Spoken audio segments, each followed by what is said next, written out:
नमस्कार, शाम के 7 बजने को हैं। आप देख रहे हैं आज तक। आपके साथ मैं हूं चित्रा त्रिपाठी। शाम 7 बजे देश तक, देश का नंबर 1 न्यूज बुलेटिन आप देख रहे हैं।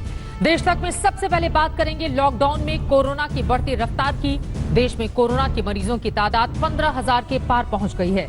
देश में कोरोना के मरीजों की कुल संख्या 15,712 तक जा पहुंची है। इनमें से एक्टिव केस की तादाद 12,974 है। इसके साथ ही 2,231 मरीज इलाज के बाद ठीक भी हुए हैं। वहीं देश भर में अब तक कोरोना से 507 लोगों की जान चली गई है, जो अपने आप में दुखद खबर है। कोरोना में अब भी महाराष्ट्र सबसे आगे है, जहां मुंबई में संक्रमण की तेजी बनी हुई है।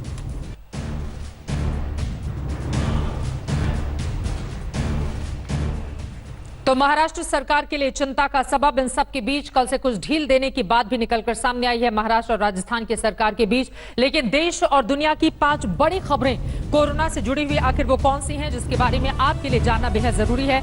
उसके बारे में जल्दी से आपको हम जानकारी देते हैं, क्योंकि सबसे ज्यादा महत्वपूर्ण यही है। देश में कोरोना के बढ़ते हुए संक्रमण के मामले यकीनन चिंता का सबब, लेकिन यहीं पर कई लोगों को ठीक किए जाने में भी बड़ी कामयाबी मिली है। फिलहाल यहाँ पर हम आपको दिखा रहे हैं हिंदुस्तान में कोरोना की बड़ी खबर क्या है। 5 बड़ी जानकारी लीजिए। महाराष्ट्र में सबसे ज्यादा 3,651 मरीज अब तक सामने आए हैं। यकीनन उद्धव सरकार के लिए यह चिंता का सबब है। जबकि उसके बाद राजधानी दिल्ली में बीते 24 घंटे में सबसे ज्यादा 186 मरीज बढ़े हैं। इसलिए दिल्ली सरकार ने किसी भी तरह की छूट देने से कल से इनकार कर दिया है। दिल्ली में कोरोना हॉटस्पॉट बढ़कर 77 हो गए हैं, जिसके बारे में बड़ी जानकारी निकलकर सामने आई है। वहीं केरला की बात करें, जहां पर सबसे पहला कोरोना का संक्रमण सामने आया था। पिछले 24 घंटे में सिर्फ 4 मरीजों का इजाफा हुआ है। केरल के लिहाज से ये अच्छी खबर। छत्तीसगढ़ में एक भी नया मरीज सामने नहीं आया है। जाहिर तौर पर वहां की सरकार के लिए ये एक अच्छी खबर। दुनिया भर में इस वक्त किस तरह के हालात हैं वो देखिए। दुनिया में कोरोना से 1,60,502 लोगों की अब तक जान जा चुकी है। अमेरिका में कोरोना से मौत का आंकड़ा बढ़कर 39,090 तक जा पहुंचा है। अमेरिका के लिए स्थिति बेहद खराब, जबकि इटली में कोरोना से 23,227 लोगों की अब तक मौत हो चुकी है। ब्रिटेन में कोरोना से अब तक 15,464 लोगों ने दम तोड़ा है, जबकि स्पेन में 20,453 और फ्रांस में 19,323 लोगों की मौत की खबर सामने निकल कर आई है।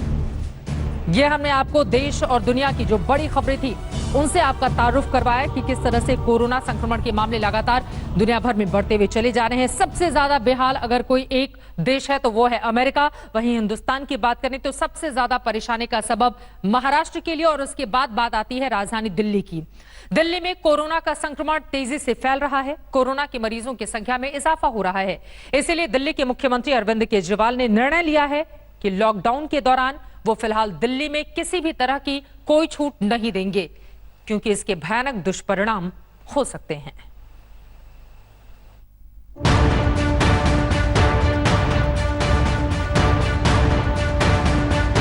इटली में, स्पेन में, अमेरिका में यही देखने को मिल रहा है कि आईसीयू कम पड़ गए, वेंटिलेटर कम पड़ गए, अस्पताल की व्यवस्थाएं कम पड़ गई। सड़कों के ऊपर, अस्पताल के बाहर लोग पड़े हुए हैं जिनको इलाज नहीं मिल पा रहा। अगर लॉकडाउन नहीं होता तो स्थिति ऐसी हो सकती थी।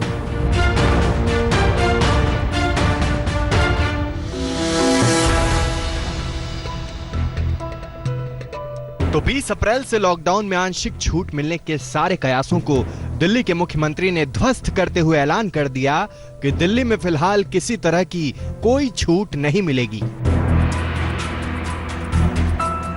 क्योंकि दिल्ली पर कोरोना का संकट बेकाबू भले न हो, मगर चिंताजनक जरूर है।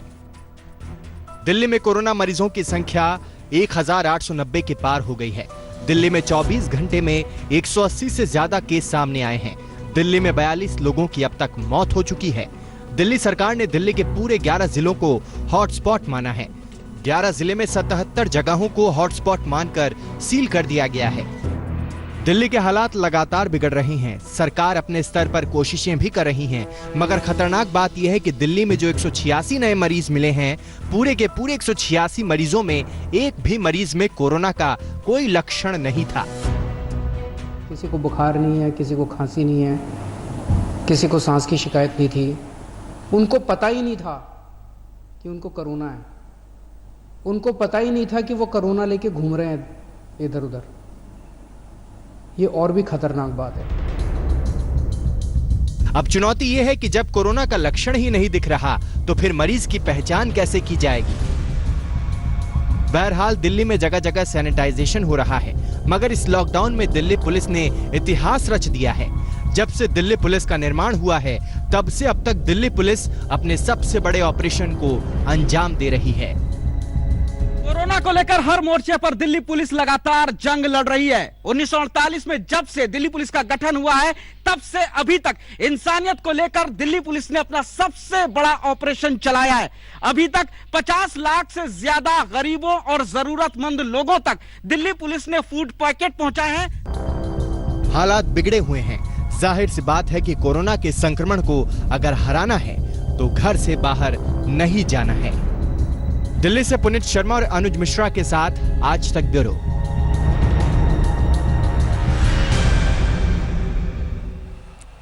वहीं देश के सबसे बड़े सूबे उत्तर प्रदेश की बात करें तो वहां पर कोरोना ने अचानक अपने कदम बढ़ा दिए हैं। मरीजों की तादाद 950 के पार जा चुकी है। नोएडा से कानपुर, आगरा, लखनऊ तक राज्य का हर बड़ा शहर कोरोना की इस वक्त चपेट में है। इन शहरों में नए हॉटस्पॉट चिन्हित कर उन्हें सील कर दिया गया है।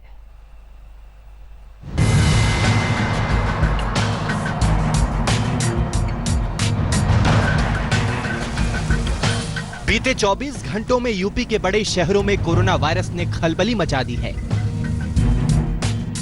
यूपी में वायरस से खलबली। बीते 24 घंटे में कोरोना का कोहराम। नोएडा, लखनऊ, आगरा, कानपुर में कोरोना ने पकड़ी रफ्तार। सूबे के सबसे बड़े कोरोना एपिसेंटर नोएडा में मरीजों का आंकड़ा 3 अंकों के करीब पहुंच गया है। लिहाजा योगी सरकार ने आगरा के चिकित्सा अधिकारी दीपक ओहरी को तत्काल नोएडा बुलाकर एसीएमओ की जिम्मेदारी सौंपी है। मुख्यमंत्री योगी आदित्यनाथ नोएडा को लेकर कितने ज्यादा गंभीर हैं, इसका अंदाजा इसी से लगाया जा सकता है कि आगरा के चिकित्सा अधिकारी दीपक ओहरी को नोएडा बुलाया गया है और यहां पर उनको जो है एक बड़ी जिम्मेदारी अपर मुख्य चिकित्सा अधिकारी की दी गई है। नोएडा के वीवीआईपी लोगों के ठिकाने सेक्टर 15A को भी 3 मई तक सील कर दिया गया है। पूर्व केंद्रीय मंत्री महेश शर्मा भी इसी सेक्टर में रहते हैं।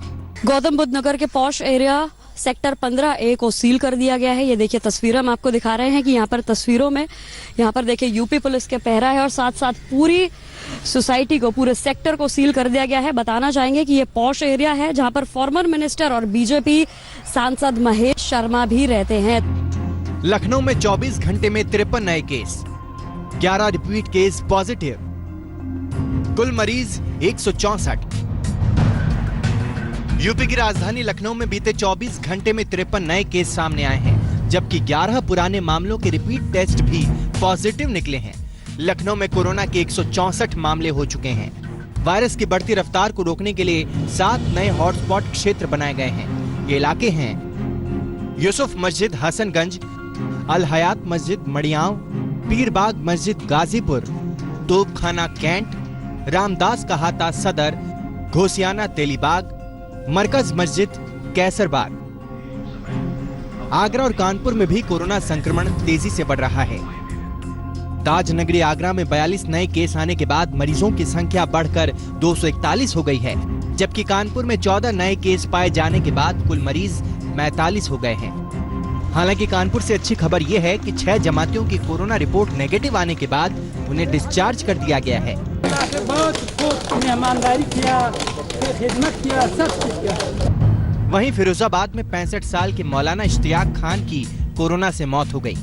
सूबे में जहां लॉकडाउन के चलते हजारों लोग मुसीबत झेल रहे हैं, वहीं दुकानदार मुनाफाखोरी में लगे हैं।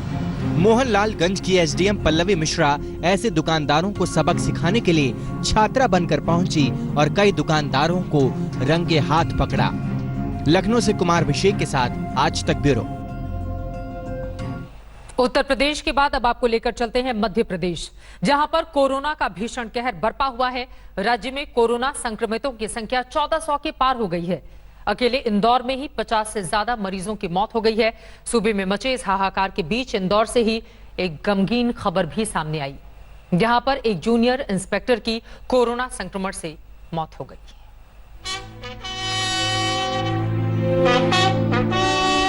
ये उस जांबाज की अंतिम विदाई है जिसने कोरोना से लड़ाई में अपने प्राणों की आहुति दे दी। इस जांबाज की मौत पर पूरा इंदौर गमज़दा है। बीती रात जूनियर टीआई देवेंद्र चंद्रवंशी ने दम तोड़ दिया। देवेंद्र 31 मार्च को कोरोना पॉजिटिव पाए गए थे। उनका इलाज अरविंदो अस्पताल में चल रहा था। इस दरमियान उनकी 2 रिपोर्ट तो नेगेटिव भी आ गई थी। अस्पताल से आज ही उनकी छुट्टी भी होनी थी। चंद्रवंशी को उम्मीद थी कि वे फिर अपनी मातृभूमि से महामारी के खात्मे की मुहिम से जुड़ जाएंगे, लेकिन एक झटके में सब कुछ खत्म हो गया। अचानक उन्हें दिल का दौरा पड़ा और सांसें थम गईं। कल तक 48 डेथ थी और आज ये हमारे जो टीआई महोदय की मृत्यु हुई, इनको मिला लिया जाए तो 49 डेथ होती है। एक अन्य डेथ अभी कागजात की हमें जानकारी लेना है। कोरोना महामारी की चपेट में यूं तो पूरा मध्य प्रदेश है। मध्य प्रदेश में कोरोना मरीजों की संख्या 1400 से ज्यादा है। मध्य प्रदेश में कोरोना से मरने वालों की संख्या 72 पहुंच गई है। अकेले इंदौर में कोरोना से अब तक 50 से ज्यादा की मौत हो गई है। यही वजह है कि मध्य प्रदेश के अलग अलग शहरों में कोरोना को लेकर लड़ाई जारी है। जगह जगह लॉकडाउन का पालन करने की सीख दी जा रही है। भोपाल की सड़कों पर पुलिस वालों का जमावड़ा दिखता है। भोपाल की जेल रोड पे इस वक्त हम मौजूद है और यहाँ पे ये जो पुलिस पिकेट है ये दिखा रही है कि किस तरीके से इस तपती दोपहरी में भी पुलिस के जवान जो हैं एक्सटेंडेड लॉकडाउन में भी उसी मुस्तैदी के साथ अपनी ड्यूटी को अंजाम दे रहे हैं। लगातार जो गाड़ियां पहुंच रही हैं उनसे उनके पास आई कार्ड जो है वाहन चालकों के वो मांगे जा रहे हैं। सूबा कोरोना की चपेट में है, हालात लगातार बिगड़ रही हैं। ऐसे में बेहद जरूरी है कि लॉकडाउन का सख्ती से पालन हो। लोग घरों में रहेंगे तभी सुरक्षित रहेंगे। इंदौर से धर्मेंद्र शर्मा के साथ रवीश पाल सिंह, भोपाल, आज तक। 3 मई तक संपूर्ण लॉकडाउन है जिसका सख्ती से पालन बेहद जरूरी है। देश में कोरोना बढ़ रहा है, तमाम शहरों में हालात बिगड़ते जा रहे हैं, लेकिन कुछ लोग ऐसे भी हैं कि लॉकडाउन और सीलिंग की जमकर धज्जियां उड़ाने से बाज नहीं आते। वो खुद की जान तो आफत में डाल ही रहे हैं, दूसरों के लिए भी मुसीबत बन रहे हैं। पुलिस अब ऐसे लोगों पर सख्ती कर रही है। देखिए।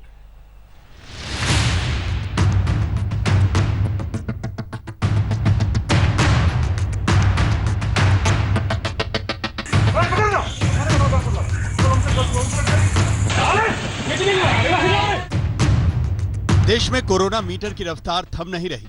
पुलिस और स्वास्थ्य कर्मी कोरोना पर काबू पाने के लिए दिन रात लगे हुए हैं, लेकिन लोग न सीलिंग को समझ रहे हैं न लॉकडाउन का पालन कर रहे हैं। इससे वायरस के फैलने का खतरा बढ़ता जा रहा है। ऐसे लोग कोरोना योद्धाओं की मेहनत पर पानी फेर रहे हैं। जो कोई भी अगर बदमाशी करेंगे उनको सीधा कर दिया जाएगा। दिल्ली के सभी 11 के 11 जिले कोरोना हॉटस्पॉट घोषित कर दिए गए हैं। कोरोना के मामले 1890 के पार पहुंच चुके हैं। लेकिन मजाल देखिए इन लड़कों का। लॉकडाउन में एक स्कूटी पर सवार होकर 4 लड़के मौज मस्ती करने निकल पड़े हैं, लेकिन बीच रास्ते में कोरोना योद्धाओं की फौज मिल गई। फिर क्या था, खाकी ने सड़क पर इन्हें मेढक की तरह कलाबाजी कराई।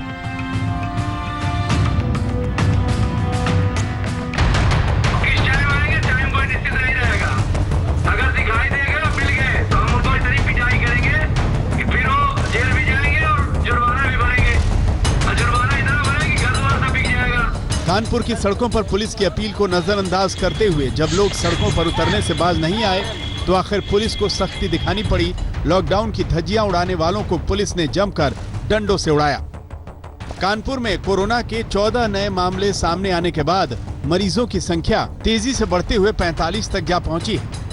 लेकिन लोग हैं कि सरकार की तमाम गाइडलाइंस को जेब में रखकर पार्कों में घूम रहे हैं, सड़कों पर मटर गश्ती कर रहे हैं। अब ऐसे बेफिक्रों को पुलिस ने कड़ा सबक देने का इरादा बना लिया है।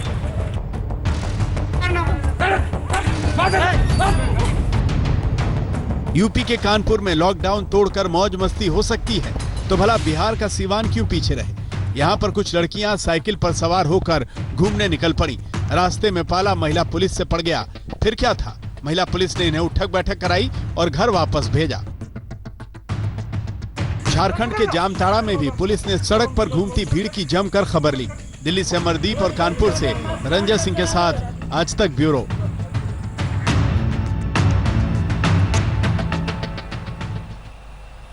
कोरोना को हराने के लिए सरकार पूरी शिद्दत से लगी हुई है। यही वजह है कि 14 दिनों में 23 राज्यों के 54 जिलों में कोरोना का एक भी संक्रमित मामला सामने नहीं आया है।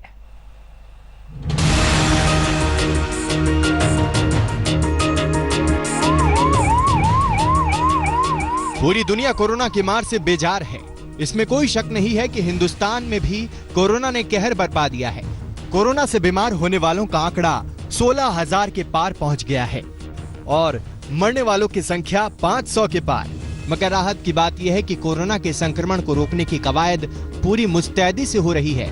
इसलिए पिछले 14 दिनों में 23 राज्यों के 54 जिलों में कोरोना का एक भी संक्रमित नहीं मिला है। जैसे कि मैंने आपको कल भी बताया था, माहे इन पुडुचेरी और कोडागु कर्नाटका में पिछले 28 दिनों से कोई केस नहीं आया है। इसके साथ ही अगर आज का डेटा देखें तो 54 ऐसे एडिशनल डिस्ट्रिक्ट्स हैं beside the 2 above districts in 23 states and union territories जहां पिछले 14 दिनों से कोई केस नहीं आया है। हर मोर्चे पर कोरोना को जड़ से खत्म करने की तैयारी जोरों पर है। मरीजों का इलाज तो हो ही रहा है, मगर अब जांच का दायरा भी बढ़ा है। अब तक 3,86,791 टेस्ट हो चुके हैं। 3,86,791 उनमें से कल के दिन में 37,173 यानी 37,173 टेस्ट हुए। गृह मंत्रालय भी पूरी मुस्तैदी से लगा हुआ है। गृह मंत्रालय ने राज्यों को निर्देश दिया है कि वो लॉकडाउन का सख्ती से पालन कराएं। मजदूरों को जहां हैं वहीं रहने की सलाह दी गई है। साथ ही राज्यों से कहा गया है कि वो मजदूरों के खाने पीने का ख्याल रखें। वे मजदूर जो राहत शिविरों में रह रहे हैं उनके लिए उपलब्ध सुविधाओं का जैसे भोजन की गुणवत्ता आदि पर अधिक ध्यान देना चाहिए। मतलब ये कि कोरोना से जंग जारी है। उम्मीद कीजिए कि जल्द ही हारेगा कोरोना और जीतेगा देश। आज तक ब्यूरो। यही उम्मीद हर हिंदुस्तानी के मन में कि हारेगा कोरोना बहुत जल्द। देश में सैकड़ों वही कोरोना करियर भेजकर महामारी फैलाने का आरोपी मौलाना साद अभी भी छिपता घूम रहा है। दिल्ली पुलिस की क्राइम ब्रांच और ईडी उसे खोज रही है। पहले अकड़ दिखाने वाला मौलाना साद अब थोड़ा ढीला पड़ गया है। अपने नए ऑडियो संदेश में मौलाना साद ने जमातियों से सरकार और डॉक्टरों की बात मानने की अपील की है। कोरोना के सबसे बड़े एपिसेंटर निजामुद्दीन मरकज के मौलाना को क्राइम ब्रांच और ईडी तलाश कर रही है, लेकिन मौलाना है कि ऐसे तहखाने में छुपा बैठा है कि उसकी परछाई भी एजेंसियों के हाथ नहीं आ रही। मौलाना साद के खिलाफ बेहद संगीन आरोप हैं। उसका क्वारंटीन पीरियड भी खत्म हो गया है, लेकिन वो अब तक क्राइम ब्रांच के हत्थे नहीं चढ़ा। अब मौलाना साद ने अपना नया ऑडियो संदेश जारी किया है। इस ऑडियो संदेश से साफ है कि ईडी और पुलिस का शिकंजा कसता देख मौलाना की अकड़ ढीली पड़ गई है। मेरे अजीज दोस्तों और बुजुर्गों भाइयों, हर खैर और शर का अल्लाह ही खालिक और मालिक है। हर हाल तने तनहा अल्लाह के हुक्म से आता है। हर हाल के आने का ताल्लुक़ बराह रास्त आमाल से है। इस वक्त सारा आलम एक वबा का शिकार है और ये बात यकीनी है कि यह वबा हमारे बुरे आमाल की बदली हुई सूरत है। जब बंदा अपने बनाने वाले से दूर हो जाता है तो बनाने वाला इसको अपने करीब लाने के लिए इस पर हालात लाता है। नए ऑडियो संदेश में मौलाना ने कोरोना संकट से पैदा हुए हालात पर प्रवचन दिया है और साथ में जमातियों से सरकार का साथ देने को कहा है।